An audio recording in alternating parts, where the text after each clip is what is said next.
Ici dans le Berry, au lycée Guéhénou de Saint-Amand-Montrond. Regardez. Il vient tout juste de paraître, le 177e numéro du journal du lycée. En raison de la crise sanitaire, c'est la seule édition du Mur cette année, au lieu des 3 à 4 habituellement. Il a été très spécial puisque nombre de ses travaux ont été faits pendant qu'on était chez soi. C'était beaucoup de travail à la maison aussi. Beaucoup de textes sur justement le monde après justement cette crise sanitaire. Dans ce numéro du Mur, il est aussi question de bijouterie dont les métiers sont enseignés dans l'établissement. C'est une très bonne chose parce que ça fait vraiment découvrir notre métier aux gens. C'est important que ça continue parce que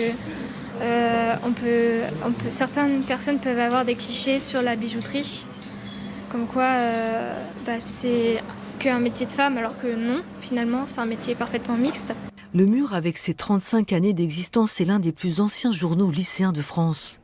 1993 a été décisive grâce au programme d'échange européen.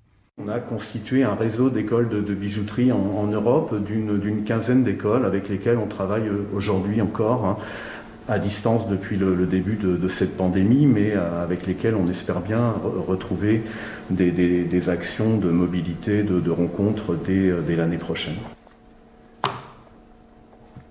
En étant passionné de bijouterie, voir des jeunes lycéens comme moi qui ont pu voyager dans l'Europe pour faire des stages en travers de la bijouterie, j'étais impressionné et ça m'a donné envie de m'impliquer encore plus pour pouvoir bénéficier de ces voyages à l'étranger aussi. Cette ouverture sur le monde agite la conscience des 32 élèves de l'équipe rédactionnelle. Elle forge leur esprit critique et fera d'eux peut-être de futurs journalistes d'opinion. Les habitudes quotidiennes, cette crise nous a obligés à nous poser des questions sur notre manière de vivre et de consommer.